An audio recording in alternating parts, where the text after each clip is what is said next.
លពីថ្ងៃទី14ខែវិច្ឆិកាឆ្នាំ2012ត្រូវនឹងថ្ងៃ1កើតខែកដឹកឆ្នាំរោងពុទ្ធសករាជ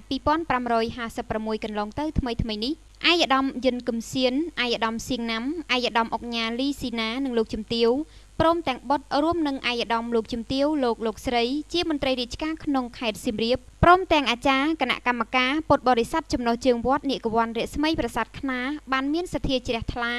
ហើយមូលមតិគ្នាជាឯកច្ឆន្ទប្រារព្ធពិធីបុណ្យកឋិនទានសាមគ្គីដើម្បីវេប្រគេនព្រះសង្ឃដែលគង់ចាំព្រះវស្សាអស់កាលត្រីមាសនៅក្នុងពុទ្ធសីមាវត្ត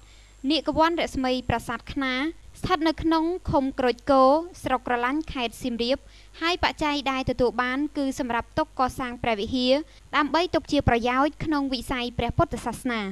ពិធីបុណ្យអង្គកឋិនទានសាមគ្គីនេះបានប្រព្រឹត្តទៅតាមគន្លងប្រពៃនៃព្រះពុទ្ធសាសនានៅថ្ងៃ1កើតខែកដឹកត្រូវនឹងថ្ងៃទី14ខែវិច្ឆិកាឆ្នាំ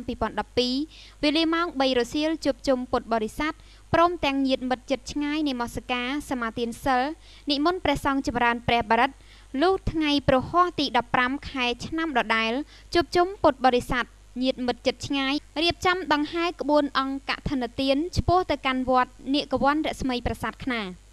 មានប្រសាសន៍សំណេះសំណាលក្នុងឱកាសនោះដែរអាយដាមយិនកឹមសៀននិងអាយដាមសៀងណាំ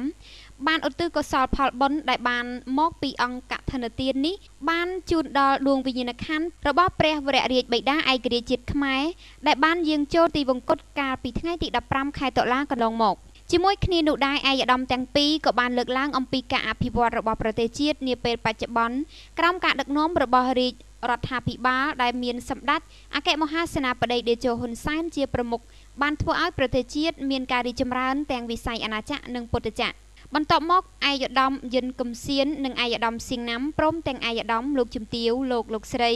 មន្ត្រីរាជការក្នុងខេត្តអាចារ្យគណៈកម្មការ